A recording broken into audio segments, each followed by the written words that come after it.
नमस्कार। इस दिल से के एपिसोड में हम इस बात की चर्चा करेंगे कि क्या इस देश में हमारा लोकतंत्र मजबूत है या नहीं। मैं समझता हूं कि जब तक जो चुनाव है उसकी प्रणाली में खोट अगर आ जाए तो निश्चित रूप से लोकतंत्र खतरे में रहता है।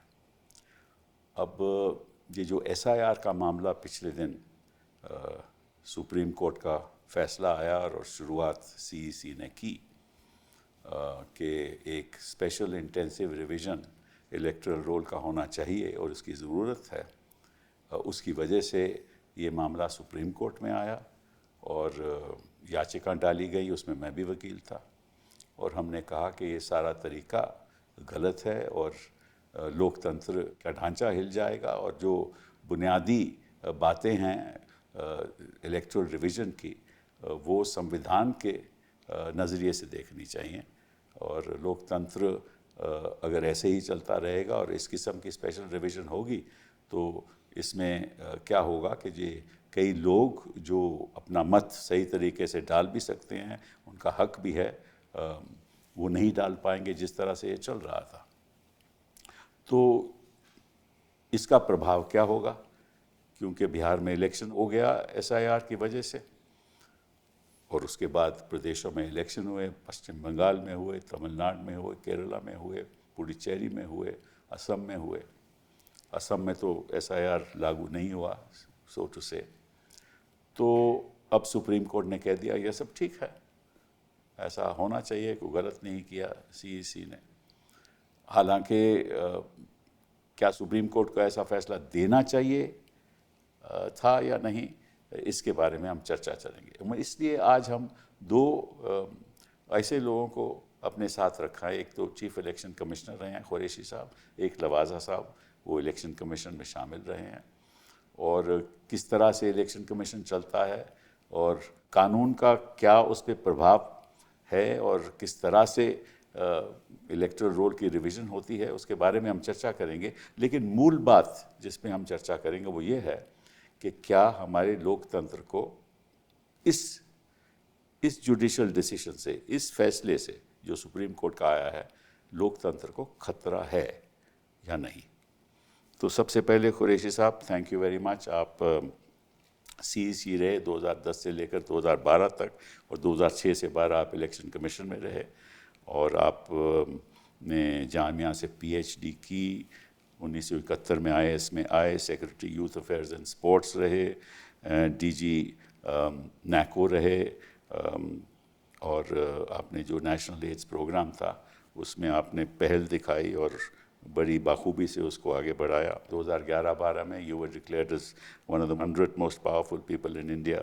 और जिस तरह से आपने इलेक्शन कमीशन को की जो मॉरल फाइबर था सबसे आगे रखा और आप ऑब्जर्वर रहे रशिया के इलेक्शन में, ऑब्जर्वर रहे साउथ अफ्रीका के इलेक्शन में, आपने कई किताबें भी लिखी हुई हैं। तो बहुत बहुत धन्यवाद आपका यहाँ आने का। अशोक लवासा साहब, थैंक यू वेरी मच। आप इंग्लिश लिटरेचर में आपने मास्टर्स किया, MPhil किया मद्रास यूनिवर्सिटी से, MBA आपने ऑस्ट्रेलिया से किया। 1980 में आप IAS में आए, secretary aviation, environment, forest and climate change, ministry of finance, और फिर आप इलेक्शन कमीशन में शामिल हुए लेकिन कुछ वहाँ मतभेद हो गया तो आप वहाँ से फिर आप आगे बढ़े और आप ADB बैंक में जाकर आपने कुछ अरसे तक 2023 तक आपने 20 से लेकर 23 तक कहा ADB बैंक में रहे। आपका एक डिसेंटिंग ओपिनियन की बड़ी चर्चा है इलेक्शन कमीशन में जब आप थे। तो मैं एक मोटा सवाल आपसे पूछूंगा कुरैशी साहब, वो ये है कि अगर 2029 का इलेक्शन आता है और समझ लो ये सरकार गिर जाती है बीच में से, संभव नहीं है, मैं एक उदाहरण के तौर पे ले रहा हूँ, और नई सरकार आ जाती है और नई सरकार कहती है कि हम स्पेशल इंटेंसिव रिवीजन दोबारा करेंगे क्योंकि ये सारा ही गलत है, ये इलेक्टोरल रोल ही गलत है और हम अपने तरीके से करेंगे, नए डॉक्यूमेंट्स देंगे कि अगर किसी के पास ये डॉक्यूमेंट नहीं है तो इलेक्टोरल रोल में नाम काटा जाएगा। तो मैं बुनियादी सवाल पूछना चाहता हूँ कि ये स्पेशल इंटेंसिव रिवीजन करने से पहले कोई तो डेटा होना चाहिए इलेक्शन कमीशन के पास ये प्रूव करने के लिए कि इसकी ज़रूरत है, क्योंकि कोई भी निर्णय कोई भी संस्था लेती है, चाहे एग्जीक्यूटिव हो चाहे पार्लियामेंट हो, उसके पीछे डेटा होता है कि इस वजह से हम ये कानून बना रहे हैं, इस वजह से हम ये रेगुलेशन बना रहे हैं, इस वजह से कानून को बदलना ज़रूरी है, इस वजह से स्पेशल इंटेंसिव रिवीजन ज़रूरी है। तो मुझे नहीं दिखता कि कहीं भी जब से ये शुरुआत इसकी हुई है कहीं भी किसी ने भी बताया हो जनता को या कोर्ट को कि हमारे पास ये डेटा था जिसकी वजह से स्पेशल इंटेंसिव रिवीजन ज़रूरी है। मैं आपसे पूछना चाहता हूँ, क्या ये सही है जो मैं कह रहा हूँ? जी, आपने जो कहा बिल्कुल ठीक है, लेकिन बस इसमें ये मैं कहना चाहूँगा कि आपने जैसे थ्योरेटिकली कहा कोई नई सरकार क्या और ये ऑर्डर कर सकती है कि SIR नए तरीके से करें, ये सरकार का पावर ही नहीं है। ये तो इलेक्शन कमीशन का है। ये बात दूसरी है कि इनफॉर्मली सरकार पीछे से आर्म ट्विस्टिंग कर सके और किसी की से आर्म ट्विस्टिंग कर पाए, वो बात दूसरी है। लेकिन constitutionally total power election commission, अगर इलेक्शन कमीशन ने किया हम दोबारा से करेंगे, हाँ वो कर सकते हैं, बट किस आधार पे करेंगे? वो नहीं, वो इस आधार पे स्टैटिस्टिक्स के आधार पे करेंगे कि देखिए इतनी डिलीशंस हुई। इलेक्शन कमीशन का धर्म है कि not one voter should be left out. बार बार पिछले 15 साल से ये हमारा वोटर एजुकेशन प्रोग्राम है, उसके जो थीम्स है हर साल थोड़ा बहुत वेरी करते हैं, लेकिन उसका कोर थीम यही है कि not one voter to be left out. अब यहाँ पे जहाँ पे एक 10% वोटर्स आर लेफ्ट आउट, वो तो इसकी कॉन्सिक्वेंस क्यों हुई? मैं एक बुनियादी सवाल, I am sorry to interrupt you, बुनियादी सवाल पूछ रहा हूँ कि आपके पास स्टेटिस्टिक्स होने चाहिए ना ये कहने के लिए कि भाई इसलिए स्पेशल इंटेंसिव रिवीजन जरूरी है, ये पूछ रहा हूँ। नहीं आप, मैं उस पर आ रहा था। पहला सवाल आपने कहा था, उसको मैंने क्लैरिफाई किया। दूसरा ये था कि डेटा होना चाहिए, और इस बात भी जब इन्होंने शुरू में किया था उस वक्त एक फर्जी फिगर दी गई थी कि बहुत सारे घुसपैठिए आ गए हैं, उनको निकालना है इसमें से, इस वजह से हम स्पेशल इंटेंसिव रिवीजन कर रहे हैं। ये इन्होंने कहा था, डेटा कोई नहीं दिया था, कोई स्टैटिस्टिक्स बस ये कि बहुत सारे आ गए। और बिहार में जब सबसे पहले किया तो 8 करोड़ वहाँ पे वोटर थे। तो ये कहने के बाद कि हम सिर्फ घुसपैठियों की वजह से ये करना, हमने ये एक्सरसाइज शुरू की है, उसके बाद दोबारा उन्होंने इस बात को दोहराया नहीं और 8 करोड़ लोगों को दौड़ाया। और उस दौड़ाने के बाद घुसपैठिए कुछ तो पकड़े गए होंगे, सारे स्टेट को जब हिला दिया तो इन्होंने तो कोई फिगर दी ही नहीं। फिगर तो ये कुछ देते ही नहीं है, ट्रांसपेरेंसी नाम की चीज़ तो है नहीं। तो एक फिगर जब हमने मीडिया में पढ़ी थी, बार बार मैंने मीडिया में कहा है तो उसी को कंट्राडिक्ट कर लेते कि ये फिर आया था कि 500 लोग फॉरेनर पाए गए थे, जिसमें से 150 बांग्लादेशी थे और 350 नेपाल की हिंदू औरतें जो शादी करके आई थी। वो 150 लोगों के लिए को ढूंढने के लिए आपने 8 करोड़ को जो दौड़ाया, और उस चक्कर में कितने ऑलमोस्ट 8% 10% डिलीट हो गए। तो ये कॉज एंड इफेक्ट है, देखिए डिस्प्रोपोर्शनेट हरकत हुई है। इसका मतलब कि कोई इनके पास स्टेटिस्टिक नहीं था? नहीं है। तो अगर आप चीफ इलेक्शन कमिश्नर होते और आपके पास कोई ऐसा स्टेटिस्टिक नहीं होता तो आप करते क्या इसमें स्पेशल? नहीं, हम बिल्कुल नहीं करते। देखिए ऐसा यार, तो हमारे सामने भी इसका तस्करा बहुत पहले से हुआ कि 2003 में बिहार का इलेक्शन हुआ था, मैं 2006 में इलेक्शन कमीशन में आया, उस वक्त भी जिक्र आया था कि इंटेंसिव रिवीजन बिहार में जब हुआ 2003 का, that was the last time anywhere in the country. Correct. उस वक्त इलेक्शन कमीशन ने, उस वक्त के भी लोग बड़ा वाइज थे, इंटेलिजेंट थे, उन्होंने ये फैसला किया कि अब हमें इंटेंसिव की ज़रूरत नहीं है, पड़ेगी, नहीं करना चाहिए, क्योंकि 2 रीजन। एक तो हमने सारे रोल डिजिटाइज कर दिए, अब तो सारे कंप्यूटर पे हैं, और उसमें जो त्रुटियां हैं जो थोड़ी बहुत हमेशा रहती हैं, थी, आज हैं, कल भी होंगी, उनको दूर करने के लिए हम समरी रिवीजन हर साल किया करेंगे। और समरी रिवीजन का प्रोसेस भी फुल प्रूफ है।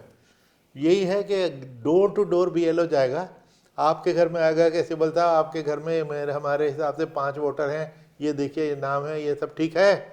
आपने कहा ठीक है, तो वो अगले दरवाजे पे चले जाएंगे। अगर आपने कहा नहीं इसमें ये कमी है, कोई एक चला गया बाहर, कोई नया आ गया है, ये हो गया वो गया है, तो फॉर्म 6, 7 और 8 जो एडिशन डिलीशन करेक्शन के लिए थे वो दे के ऑन द स्पॉट हो जाता था। अगर इन्होंने घुसपैठिए ढूंढने भी थे तो BLO के जिम्मे एक काम लगा देते, एक सवाल वो आप एक्स्ट्रा करता हमसे, किसी बोलता आपके 5 तो ठीक है, ये बताइए कि आपके पड़ोस में कोई नया फेस तो नहीं दिखाई दे रहा आजकल जिस पे आपको शुभ हो गया ये फॉरेनर है। पड़ोसी सबसे पहले शिकायत करता है, और फॉर्म 7 की डिलीशन भी सबसे ज़्यादा पड़ोसियों ने ही कराई है। तो आपको वो पता लग जाते कि ये, और उनके पड़ोस में जाके आप स्पेशल इन्वेस्टिगेशन कर लेते, जिसकी वजह उसके बजाय जो उन्होंने ये स्पेशल इंटेंसिव किया, ये तो डिस्प्रोपोर्शनेट, और मैं समझता हूँ बिल्कुल ही मैं इलीगल तो इसलिए नहीं कहूँगा कि कानूनी तौर पे तो वो जो चाहे कर सकते हो, ऐसी बात नहीं करने को तो वो चाहे जो फॉर्मूला अडॉप्ट करें, कह सकते हो इलीगल, ऐसी बात नहीं है, क्योंकि अब तो ये जजमेंट पब्लिक डोमेन में है ना। तो हम अपनी राय दे सकते हैं। हाँ नहीं, क्वाइट राइट। तो ये इस लिहाज से ही तो ये लीगल है, क्योंकि देखिए जिन त्रुटियों की वजह से इन्होंने डेटा अगर दिया भी होता तो क्या होता कि भाई देखिए इतने डेड वोटर्स हैं अभी तक चले आ रहे हैं, ये डेड वोटर्स की चिंता हमेशा हमें होती थी। होता क्या है कि कोई मर गया, रिजर्वेशन इसीलिए तो होता है, इसीलिए तो होता है। और नॉर्मली किसी मर गया तो लोग बताना, या माइग्रेट कर गए कोई, मुंबई से दिल्ली आ गया तो वहाँ लिखवाना भूल गया, उसके लिए हमने काम भी आसान कर दिया था। मेरे वक्त का मुझे याद है, मेरे वक्त में या मुझसे पहले गोपाला स्वामी या चावला साहब के, हमने काम आसान कर दिया था। पहले होता था कि ना 2 जगह अगर आपका नाम है तो क्रिमिनल ऑफेंस है, इसलिए आपका पिछली जगह से नाम कटवाना आपकी जिम्मेदारी होती थी। हमने कहा ये बहुत ज़्यादती है कि गरीब आदमी को माइग्रेंट लेबर चला गया। हमने कहा कि तुम नई जगह पर जब अप्लाई करोगे, जो ज़रूर करना चाहिए अगर 6 महीने से ज़्यादा रह रहे हो, तो उसमें सिर्फ ये लिख देना कि मैं पहले फला जगह पे वोटर था, हम अपनी जिम्मेदारी से खुद कटवाएंगे। तो ये दिस वाज आवर वे, जिम्मेदारी इलेक्शन कमीशन पे। दूसरी चीज़ जो हमारी इंस्ट्रक्शन थी, स्टैंडिंग इंस्ट्रक्शन, कि अक्सर होता है कि कुछ इलेक्टोरल रोल पे नाम में थोड़ी बहुत त्रुटि हो, तो उसके लिए बजाय इसके कि बाहर निकाल दो, हमारी क्लियर इंस्ट्रक्शन थी कि देखो किसी को भी किसी बहाने से बाहर नहीं निकालना। आफ्टर ऑल पोलिंग एजेंट बैठे हुए, एसवाई कुरैशी गया तो पोलिंग स्टेशन को मालूम है एसवाई कुरैशी, किसी को इतराज़ हो तो भाई ये बता दो, अगर कुरैशी की स्पेलिंग में कुछ गड़बड़ है तो उसको इग्नोर करना, ज़्यादा से ज़्यादा मिस्टेक्स को इग्नोर करना। और तो और कई बार जेंडर मेल और फीमेल भी कन्वर्ट हो जाता था, inclusive not exclusive, exactly, we had to include, because कोई छूट ना जाए, कोई बच ना जाए, ये हमारा धर्म था। और इसको इन्होंने बिल्कुल उल्टे अपसाइड डाउन कर दिया, जो बहुत ही दुख की बात है। और सुप्रीम कोर्ट की मदद से किया, ये उससे बड़ी दुख की बात है। तबासा साहब, जो मैंने सवाल शुरुआत में किया कि क्या आपके पास इलेक्शन कमीशन के पास कोई स्टेटिस्टिक्स होने चाहिए before you go into this exercise? दरअसल जो आपने सवाल किया, ये सुप्रीम कोर्ट के जजमेंट में इस इशू को डील किया हुआ है, और सुप्रीम कोर्ट ने अपनी जजमेंट में ये कहा है कि there is enough material on record, जिससे ये लगता है कि इलेक्टोरल रोल में बहुत इनएक्यूरेसी। वो कौन सा मटेरियल था मुझे तो नहीं मालूम। मैं आपको बता रहा हूँ, मैं आपको उसी बात पे आ रहा हूँ। और बहुत इनएक्यूरेसीज थी which did not permit for piecemeal solutions. और इस चीज़ को ध्यान में रखते हुए उन्होंने जस्टिफाई किया है कि एक इतनी कॉम्प्रिहेंसिव एक्सरसाइज SIR टाइप करने की ज़रूरत थी। ये सुप्रीम कोर्ट ने अपनी जजमेंट में कहा है। तो अब सवाल ये उठता है कि वो मटेरियल ऑन रिकॉर्ड क्या है? कुछ भी नहीं। और मटेरियल ऑन रिकॉर्ड, मैं समझता हूँ कि अब इलेक्शन कमीशन को एक तरह से अपॉर्चुनिटी है, चैलेंज है कि आप वो मटेरियल ऑन रिकॉर्ड दिखाएं लोगों को कि इस वजह से हमने SIR कराना ज़रूरी समझा। अब इसकी अगर आप बैकग्राउंड देखें तो जनवरी 2025 में बिहार का इलेक्टोरल रोल पब्लिश हुआ था, जो कि मैंडेटरी है because Bihar was to go for the elections. तो जनवरी 2025 में रोल जो छपा और जून में उनको ये लगा कि इसमें बहुत इनएक्यूरेसीज है, तो कैसे लगा? तो ये बहुत ज़रूरी है कि इस डेटा को शेयर किया जाए लोगों के साथ, और अगर डेटा नहीं है और शेयर नहीं किया जा सकता तो ये अपने आप में इसकी फाउंडेशन को ही वीक बनाता है। बिल्कुल सही।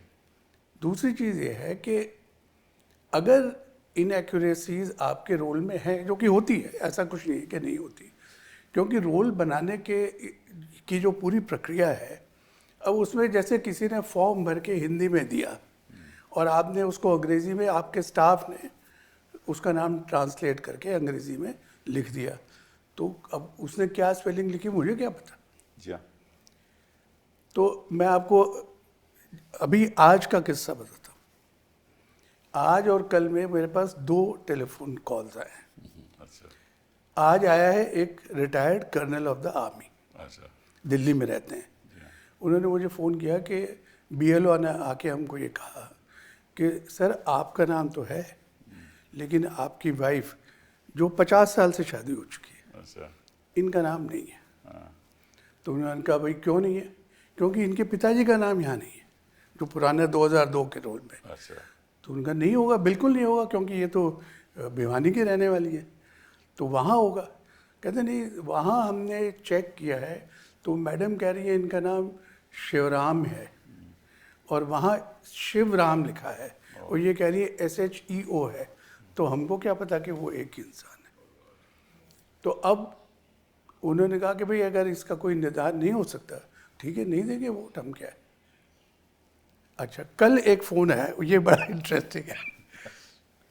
रिटायर्ड IAS ऑफिसर, अच्छा and he was associated with the setting up of Aadhaar, अच्छा and he was chairman TRAI. Okay And he rang me up and he said कि my name is missing. He was in Noida. आई सी तो अब ये मतलब क्यों लोगों को इतनी तकलीफ झेलने के लिए ये प्रक्रिया कराई जा रही है। तो जैसा कुरैशी साहब ने कहा कि इलेक्शन कमीशन हमेशा से चीज़ों को सरल बनाने की कोशिश करता है, जटिल बनाने की कोशिश नहीं करता। सही बात है। तो मुझे लगता है कि कहीं कोई प्राथमिकता तो नहीं बदल गई कि भाई कहीं पहले जब सोचते थे कि कोई छूटे ना बाहर, सबको इंक्लूड करना है, अब ये प्रायोरिटी तो नहीं बन गई कि नहीं नहीं नहीं नहीं एक्सक्लूड करना है, जो जो हमको लगता है कि जायज़ नहीं है उनको हम एक्सक्लूड करेंगे। तो इन अ वे पूरा जो प्रायोरिटीज़ थी या जो अप्रोच थी उसमें एक फंडामेंटल चेंज आ गया। और मैं ये समझता हूँ कि इलेक्शन कमीशन हमेशा से जो इलेक्टरल रोल है, और कोर्ट ने अपनी जजमेंट में कह दिया कि भाई फ्री एंड फेयर इलेक्शन के लिए अच्छा इलेक्टरल होना बहुत ज़रूरी है, सिर्फ इलेक्शन कराना ज़रूरी फेयर तरीके से नहीं है, रोल भी बनना चाहिए। तो इलेक्शन कमीशन में एक प्रथा है कि जब जहाँ का रोल बनता है तो वो एक उसका हेल्थ चेक करते हैं, अच्छा उसके पैरामीटर्स बताते हैं कि भाई अब हमने ये जो रोल बनाया है जस्ट बिफोर द इलेक्शंस, तो इसमें हमारा EP रेशियो ये हो गया। EP रेशो क्या होता है? Electoral to population ratio, Okay. मतलब अगर आप सेंसस के हिसाब से देखें कि 18 साल से ऊपर इस इलाके में सपोज 100 लोग होने चाहिए, तो आपके इलेक्टोरल रोल में कितने लोग हैं? अगर वो 99 है तो आपका EP रेशियो 99 हुआ। और हिंदुस्तान की ये खासियत है कि हमारा EP रेशियो हमेशा से 98-99% रहा है। बल्कि अगर आप चाहें तो मैं आपको बताऊं कि जब पहला इलेक्टोरल रोल बना उस वक्त तो सेंसस हुआ नहीं था, जी हाँ और उन्होंने जब इलेक्टोरल रोल बनाया और 1 साल बाद सेंसस के 53 में रिजल्ट्स आए, तो ये इलेक्शन कमीशन की रिपोर्ट के अंदर ये लिखा हुआ है कि जब वो डेटा आया सेंसस का तो उसके अंदर 18 करोड़ 3 लाख कुछ लोग according to census more than 21 होने चाहिए थे। और जो मशीनरी थी इलेक्शन कमीशन की, उन्होंने दरअसल 17 करोड़ और 50 लाख के करीब लोग ऑलरेडी इंक्लूड किए हुए थे। The gap was only 70 lakhs. We are talking of 50-51.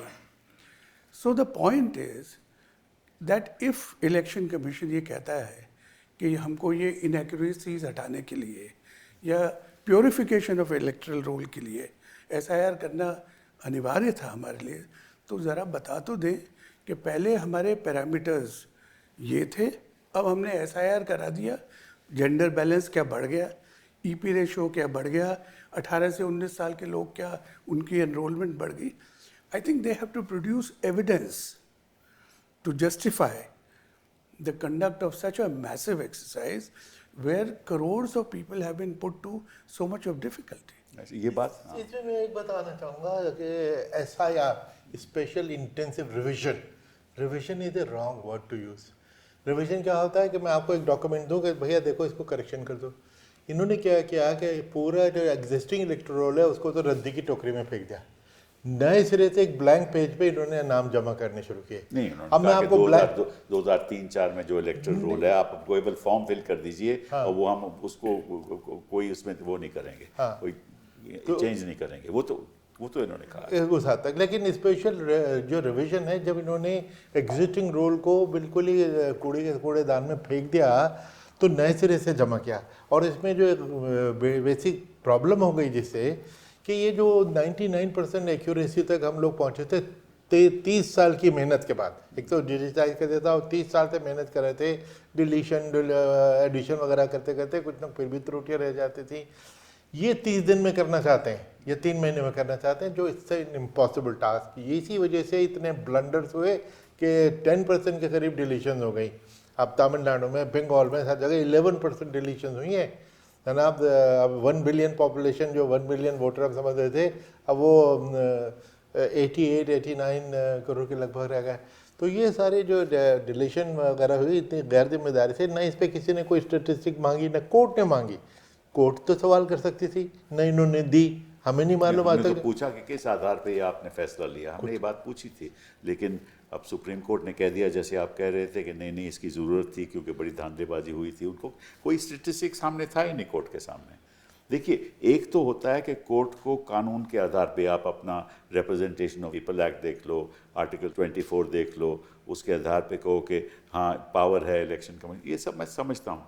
लेकिन ये तो फैक्ट्स का मामला था ना, कि वहाँ नीचे हो क्या रहा है, किस तरह से BLO फॉर्म भर रहा है, कैसे वो अपने खुद से फॉर्म अपलोड कर रहा है।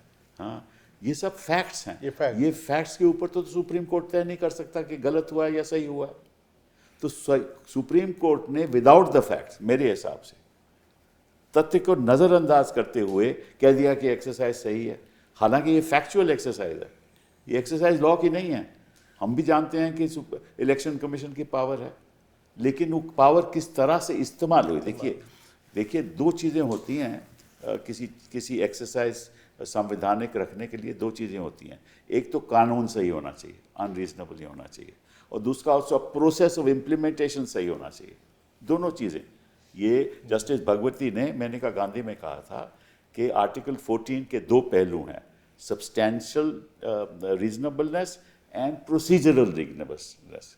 इन्होंने सब्सटैंशियल रीजनेबलनेस पे तो एक अपना फैसला दे दिया, लेकिन प्रोसीजरल रीजनेबलनेस की कोई बात ही नहीं हुई। और प्रोसीजरल रीजनेबलनेस जुड़ा हुआ था तथ्यों के साथ, फैक्ट्स के साथ। फैक्ट्स तो इनके सामने थे ही नहीं, तो उन्होंने फैसला कैसे दिया? ये सवाल मैं पूछना चाहता हूँ। नहीं, ये सवाल बड़ा जायज़ है और मेरे पास तो इसका जवाब नहीं। मैं बल्कि आप तो खैर इस मामले में ज़्यादा समझते हैं कि मुझे ये लगा कि इस जजमेंट से supreme court has upheld the might of the election commission. That's correct. The legal might. That's right. But might is not always right. Absolutely.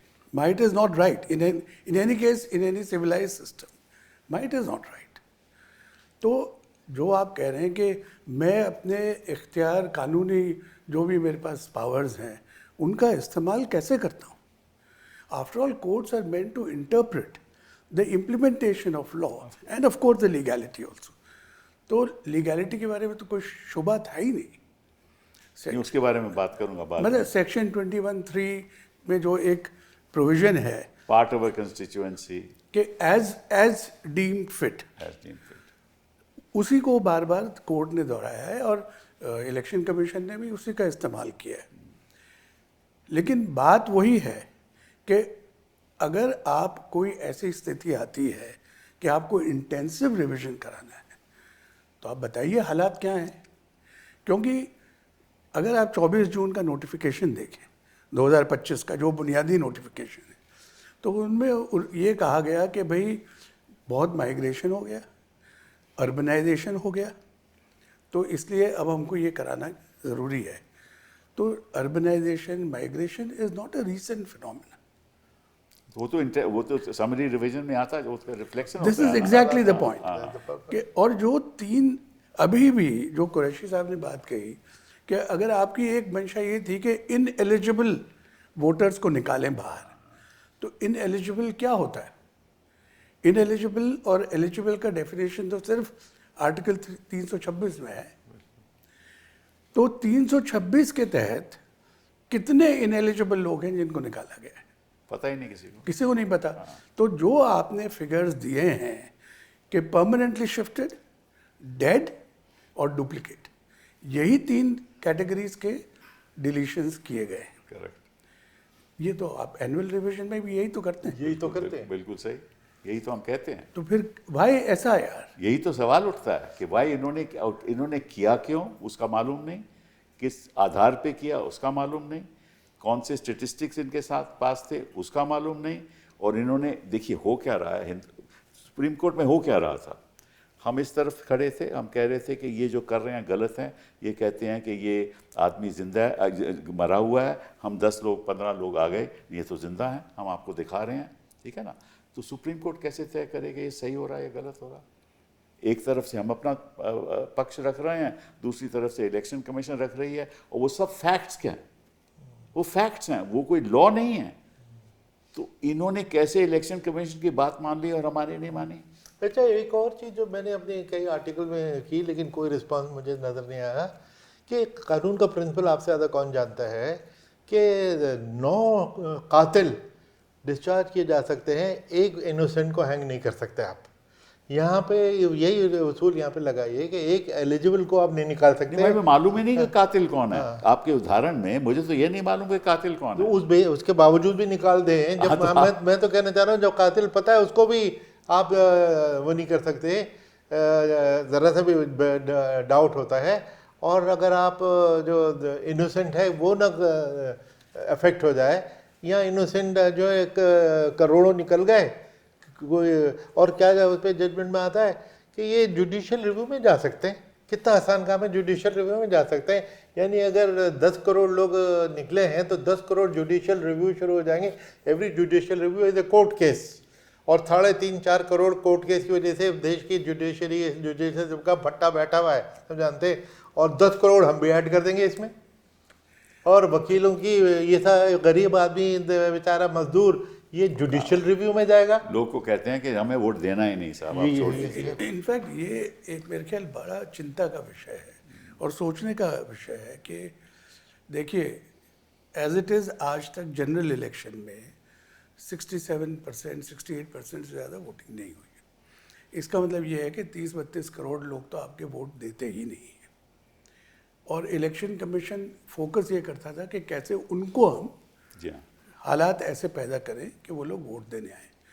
लेकिन अब अगर आप ये कर रहे हैं कि जो रोल में रजिस्टर्ड है उनको भी निकाल दो, उनको भी निकाल दो, या ऐसे हालात पैदा करो, जैसे मैंने आपको एग्जांपल दिया है। सी अल्टीमेटली जो सिटीज़न है वो अपने वोटिंग राइट को कितनी वैल्यू देता है। अगर वो ये समझता है कि जैसे ये जो फौजी का मैंने एग्जांपल दिया है, उन्होंने ये कहा कि भाई क्या फ़र्क पड़ता है, हमने फलाने टाइम इसको वोट दिया, हमारे यहाँ तो कुछ हुआ नहीं, उसको वोट दिया फिर भी कुछ नहीं हुआ, सब पार्टी को दे के देख लिया, अब नहीं देंगे वोट, क्या है अगर नहीं बनेगा हमारा। पर इस पे मैं बताना चाहूँगा कि ये जो इनके पास फ़ोन आए वो तो कर्नल वर्नल किसी का है, इसकी जो इम्प्लीकेशन है ऑन द ग्राउंड बड़ी सीरियस है।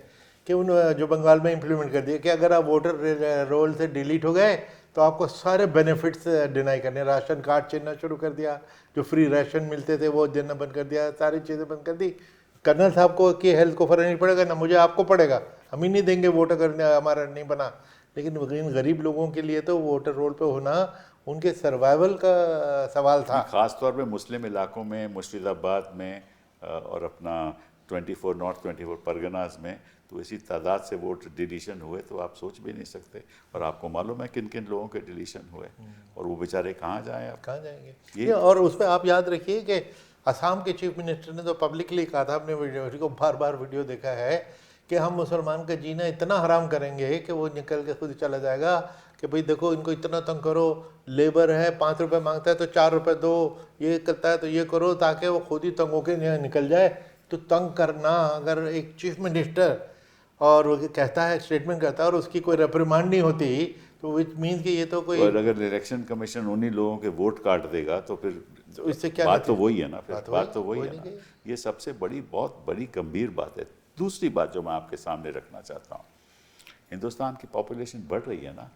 1950 में हिंदुस्तान की पॉपुलेशन 34-35 करोड़ थी, ठीक है ना, आज होकर 140 करोड़ हो गई। तो अगर पॉपुलेशन बढ़ रही है तो वोटर भी बढ़ रहे हैं, और 2025 में जो वोटर थे इलेक्टोरल रोल में, वो कमती कैसे हो गए? यही तो, ये सबसे गंभीर सवाल ये है कि वो वोटर जो जिनकी संख्या 8 करोड़ थी, वो 7 करोड़ 62 लाख कैसे हो गए?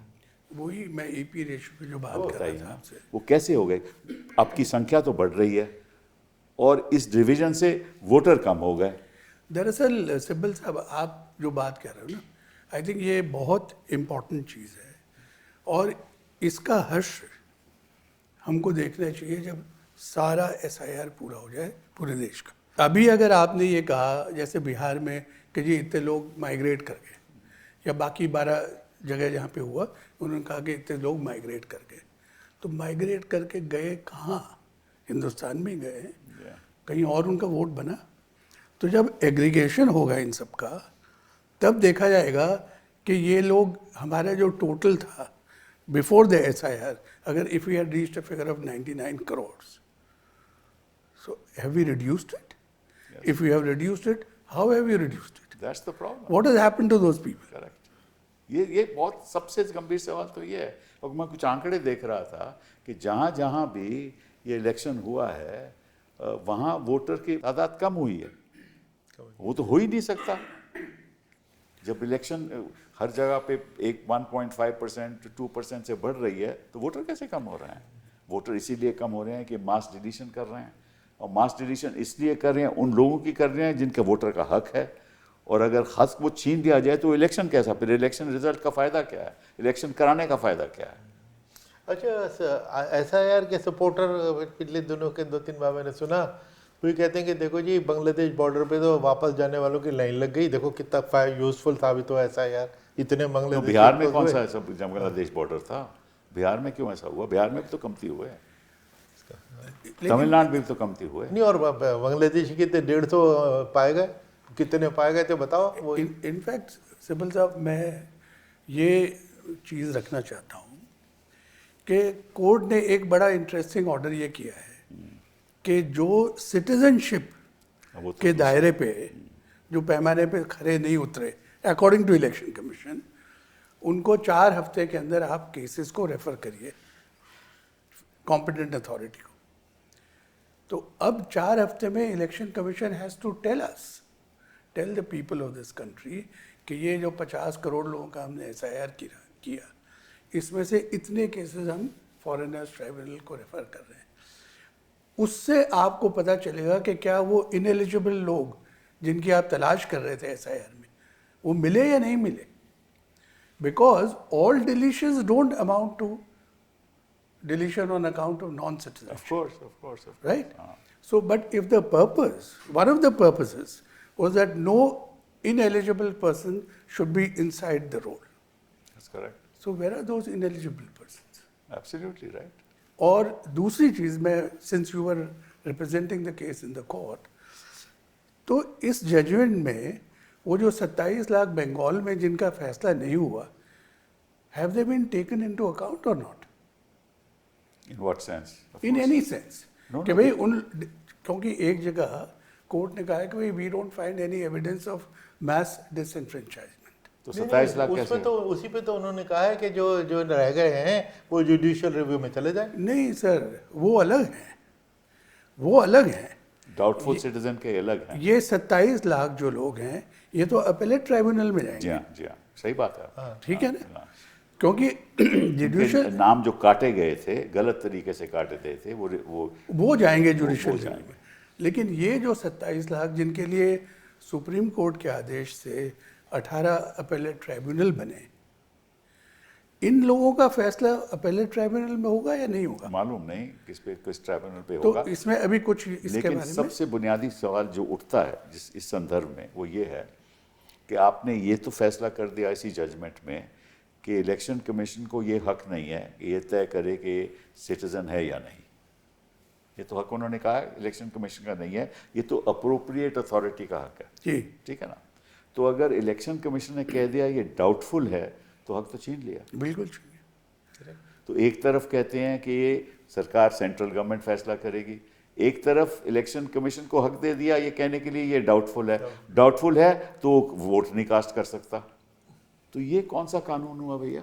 नहीं अच्छा, ये असम में ये तो कौन ये सा कानून हुआ? असम में तो साल पहले डाउटफुल शुरू किया था, पर 20 साल वो हो तो गए। फॉरेनर ट्राइब्यूनल बना, वो वो अलग ना बात है। तो असम की एग्जांपल ले लीजिए, तो वहाँ 20 साल तक फैसले नहीं हुए। दरअसल मुझे ये लगता है कि ये जो तरीका है कि अगर आपको लगता है कि कोई डाउटफुल है, उसका केस आप कॉम्पिटेंट अथॉरिटी को रेफर करिए, Yeah. और in the meanwhile you suspend his right to vote. Exactly. This is what has been That's what said. it- how can you do that? But this is what was done in Assam many years back, जब एक D list बनी थी।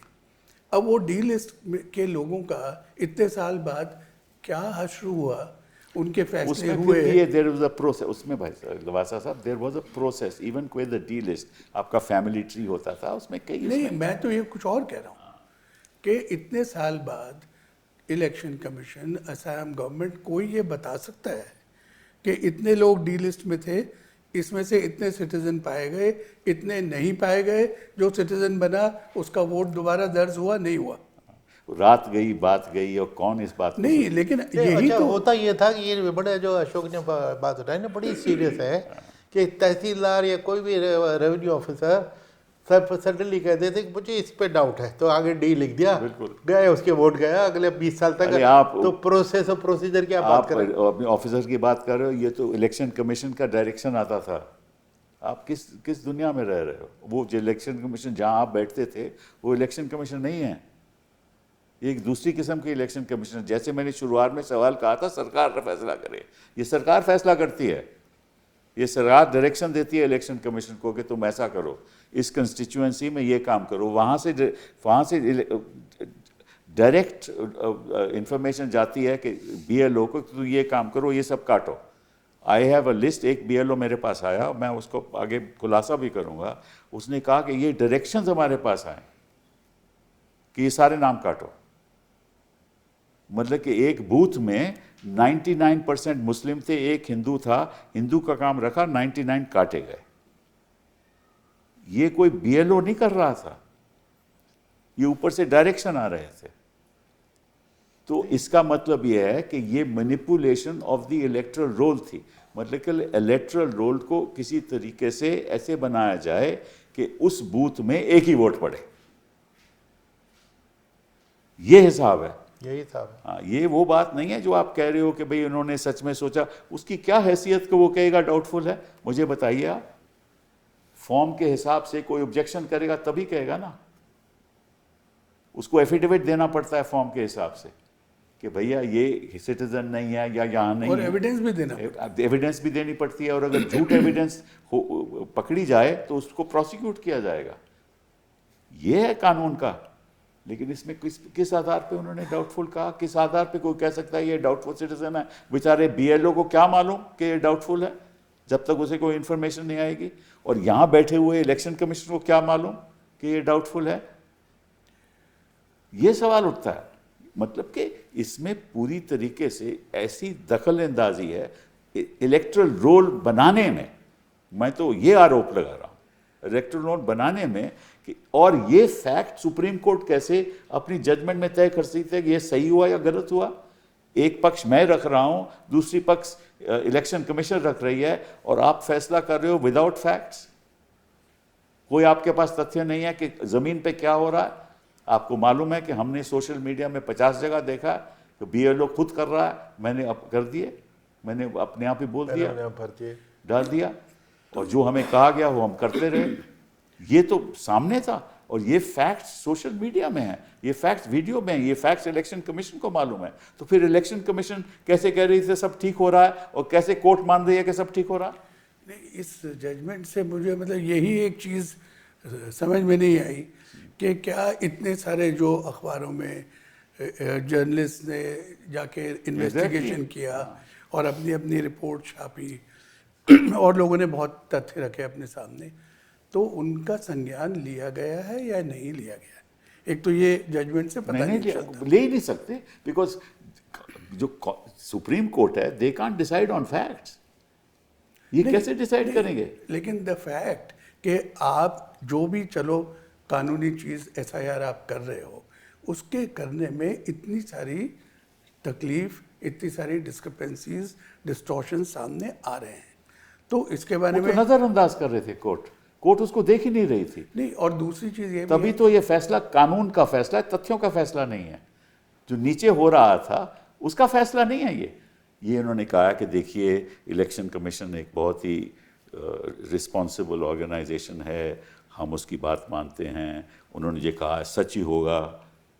अभी ऐसा तो कहे ना कि दो साइड्स आर्ग्यू कर रही हैं, कोई जज कहे कि साहब एक बात सच ही होगी, अगर आप ये एक साइड की बात मानोगे, जब आपको मालूम है, ये तो नहीं कि इनको यही मालूम कि नीचे क्या हो रहा।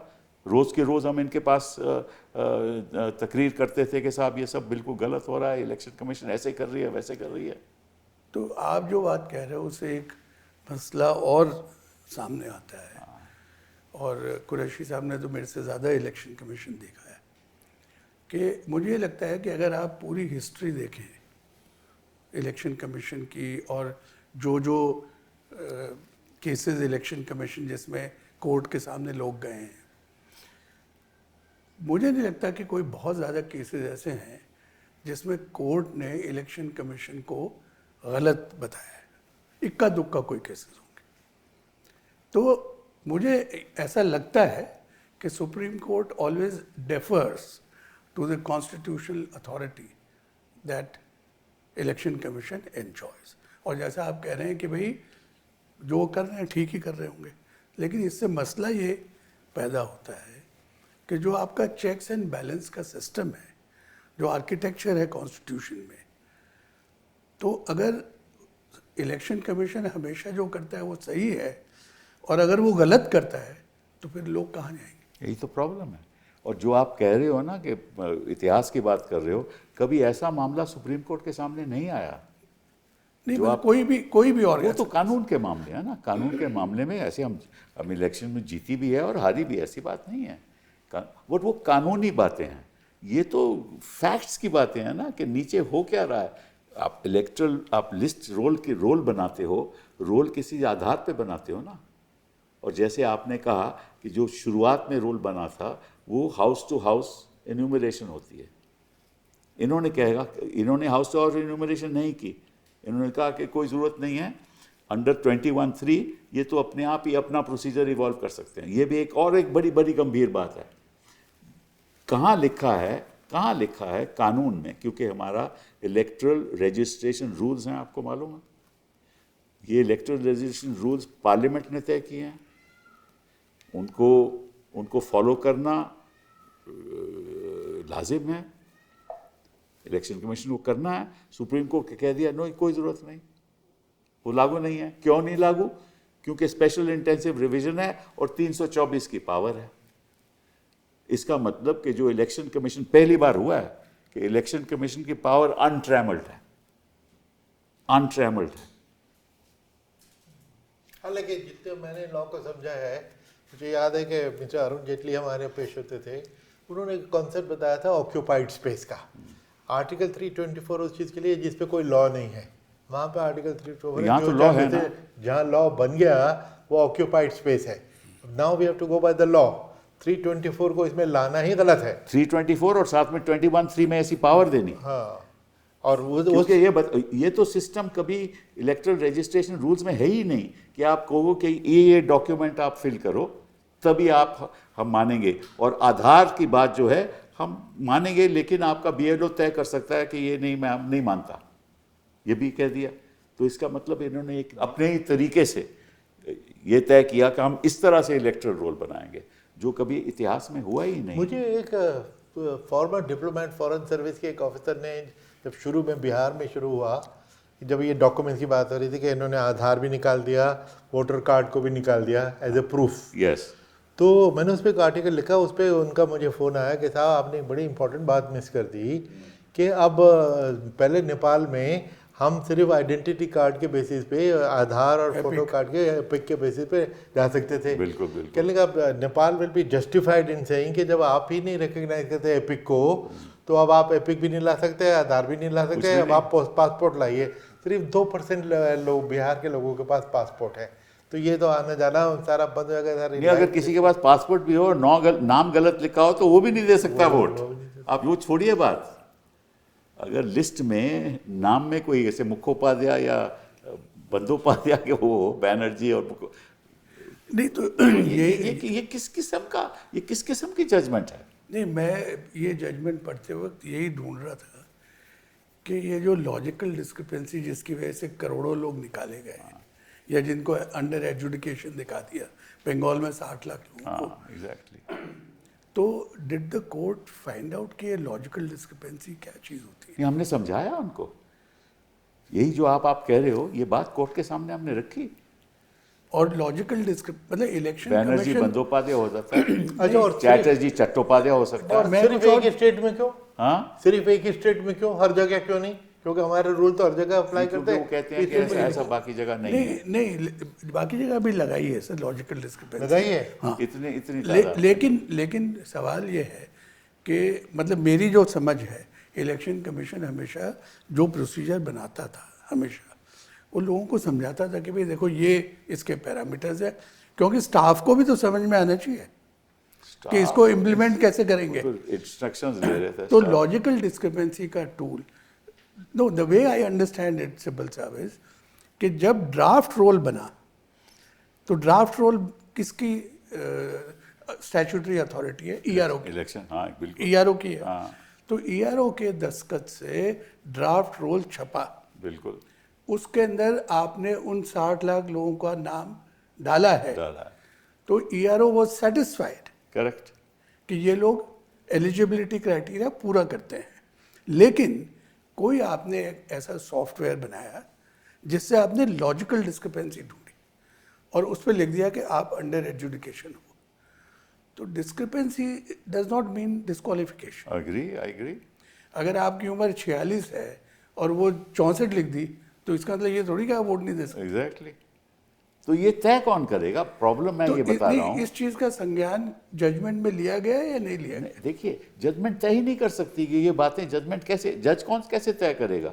क्योंकि जब तक को इंडिविजुअल केस में नहीं जाएगा तो कहाँ से तय करेगा ये सही हुआ या गलत हुआ? जज ने तो कह दिया कि हम 324 की इंटरप्रिटेशन कर रहे हैं, हम 2313 की कर रहे हैं, हमने जो इलेक्शन कमीशन ने किया है हम उस बात को मानते हैं। ये कहते हैं डुप्लीकेट वोटर है सही है, ये कहते हैं लोग यहाँ से चले गए वो सही है, ये सब मानते हैं। इसलिए ये ज़रूरी है, इसलिए जो कर रहे हैं ठीक है, इसलिए हम इसको मेरे ख्याल कुछ प्रिसाइडिंग ऑफिसर, पोलिंग ऑफिसर जिनकी ड्यूटी लगी थी इलेक्शन में, वो आए थे पिटिशन लेके कि जी हमारी ड्यूटी लगी है इलेक्शन में, लेकिन हमारा नाम इलेक्टोरल रोल में नहीं है। वो भी आए, सारे आए थे ये लोग, और अपॉइंटमेंट लेटर में हमारा एपिक नंबर लिखा हुआ है। करेक्ट। उन्होंने कहा कोई बात नहीं, तो उन्होंने वैसे नहीं, तो उन्होंने कहा कि नहीं आप अपेलेट ट्राइब्यूनल के पास जाइए। हाँ करेक्ट, वही ना। तो इसका मतलब this was creating some problem, they know that, but they left it to the appellate tribunal to decide. appellate tribunal could not do it ना, इतने दिन ही नहीं थे। और एक बेंच ने तो ये कहा कि ऑलमोस्ट 100%, 98%, नो, बाकी जो 20 खारिज हुए थे वो दूसरी साइड के थे, एक्चुअली 100% है वो, मतलब 100% डिलीशन गलत थी। That itself should mean that this election should be set aside. अगर 100% डिलीशन ही गलत थी, उसका क्या नतीजा हुआ, किस इलेक्शन में कौन किसको वोट करना था, वो तो किसी को पता नहीं ना। आपने एक फॉर्म्स रख दिए, वो अकॉर्डिंग टू मी संवैधानिक नहीं है, क्योंकि electoral registration rules do not require any such thing. जब तक आपका इन्यूमरेटर वहाँ जाके ये तय नहीं करेगा कि इस घर में कितने लोग हैं, कितने वोट करने वाले हैं, तब तक ये आप नहीं कर सकते थे। और फिर आप कहो कि इसको मैं 2 महीने में करूंगा, इसमें 3 महीने में करूंगा, हर तीसरे दिन केस लगता था वहाँ। और नेचुरली जो जज भी तंग आ चुके थे कि रोज़ रोज़ हम यही बात आप बोलते हो और वो इसका इनकार करते हैं, हम कहाँ से फैसला करें। ये प्रॉब्लम है। तो मैं तो समझता हूँ कि एडीएम जबलपुर हुआ और कई सालों बाद कोर्ट खुद ने तय किया, कोर्ट ने खुद कहा कि गलत था। But does it mean, Sibbal Sahab, that the fairness of the procedure cannot be questioned? Where will it be questioned? ये That is बताइए। the point. Where will it be questioned? I don't know. It will be questioned in the Supreme Court. Where else? Who will decide this on the facts? कोई decide ही नहीं कर सकता। कहाँ से decide करेगा? यही तो प्रॉब्लम जजमेंट की यही है। नहीं तो फिर कि वो आपने आपके- लॉ के ऊपर, लॉ के आधार पे फैक्ट्स डिसाइड कर दिए। जब फैक्ट्स के आधार पे आपको लॉ डिसाइड करना चाहिए। नहीं तो वो आपके constitutional architecture of checks and balance, उसका क्या हुआ? कोई constitutional architecture and checks and balances are decided by the Supreme Court of India, right? If they don't check the imbalance, then there will be no checks and balances. That's what's happened to our country. I have told political parties कि अगर ऐसे ही चलता रहा तो काहे को election लड़ते हो? करने दो इनको। क्योंकि अगर यही नौबत आ गई कि कोर्ट्स भी कुछ नहीं करेंगे, बातें नहीं सुनेंगे, तो ठीक है, एक तरफिया कर दो। अभी काटने से ही आप जीत रहे हो तो वैसे ही जीत जाओ। बड़े दुख की बात है कि हमें इस सिचुएशन में ला दिया इस लोकतंत्र को कि हमारे मन में भी ये ख्याल आता है। बट इसीलिए सिब्बल साहब, एक मैंने आर्टिकल लिखा था जिसमें मैंने ये कहा था कि अगर दो आदमी आपस में compete कर रहे हैं और फेयर कंपटीशन है, लेकिन अगर अंपायर का रवैया शक के दायरे में आता है तो वो जो बेचारा सही मायने में जीता है उसकी भी जीत लोग मानेंगे नहीं। तो इट इज, जब तक आपकी इलेक्टोरल डेमोक्रेसी है, you will need a regulator. And who will regulate? And that Not regulator- Supreme Court. I'm sorry, Supreme Court cannot regulate on facts. ये तो तथ्य हैं ना, ये तो जमीन की बातें हैं ना। ये ये कौन, रेगुलेटर तो इलेक्शन कमीशन है। वो तो रेगुलेटर ही अब एक तरफिया बात करे तो कौन रेगुलेट करेगा? ये प्रॉब्लम तो ये है ना, बनाए हुए उनके, अपॉइंट किए हुए उनके, जो सरकार चाहे। और हम देख रहे हैं, आज की बात नहीं है, कई बरसों से देख रहे हैं कि किस तरह से इलेक्शन कमीशन काम कर रहा है। नहीं, बट पहले भी तो गवर्नमेंट अपॉइंट करती थी। एग्जैक्टली, मैं बताना चाहूँगा। पहले लोग थोड़े अलग थे। नहीं, आप जैसे ब्यूरोक्रेट्स नहीं बैठते थे। सिब्बल साहब, मैं भी कांग्रेस का अपॉइंटी था। कांग्रेस के 4 मिनिस्टर्स को मैंने चार्जशीट किया था, including the law minister of आप द कई लैंड। बात ये मुझे बता चुके हैं कि आपने 4 बार किया था। हाँ। मुझे मालूम है किया था, हाँ। और करना भी चाहिए, आपके लेकिन viewers यहाँ को भी किसी पता की होना हिम्मत चाहिए। है? यही हिम्मत है किसी That is की? my question. That is the question. अगर यही लोग एक तरफिया हो जाएंगे तो why do we talk about democracy? कौन सी डेमोक्रेसी की हम बात करते हैं? प्रॉब्लम तो ये है। और इसलिए देखिए, हम ऐसा प्रोग्राम भी नहीं करते जब तक हमारे मन में ये बात रोज रोज हमें चुभती है कि हम किस तरफ ले जा रहे हैं इस देश को और कौन कौन इन लोगों का साथ दे रहा है। नहीं, इसीलिए सिब्बल साहब, आई वांट टू से मेक वन पॉइंट कि अभी भी इलेक्शन कमीशन को चाहिए कि वो मटेरियल ऑन रिकॉर्ड पब्लिक करे अगर वो अपनी क्रेडिबिलिटी दिखाना चाहता है। वो health parameters of electoral roll before and after SIR public करे। वो ineligible voter electors found because of not being citizens, उसका डाटा पब्लिक करे। और वो लोगों से ये शेयर करे कि हमने ये जो 13 स्टेट में किया है, इसमें ये कमियां पाई गई, इसको हम इस तरह से आइंदा सुधार करेंगे। आई think they owe it to the people of this country. तो मैं आपको कॉन्फिडेंस से कह सकता हूं कि वो नहीं करेंगे। वो नहीं करेंगे, क्योंकि अब तो उनको सुप्रीम कोर्ट की जो अथॉरिटी मिल गई, उसके बाद तो अब तो सारे इलेक्शन उत्तर प्रदेश में भी ऐसे ही, जहां 2 करोड़ वोट काटे गए ऑलरेडी, 2.08 आई थिंक, वो 2 काट चुके हैं वो।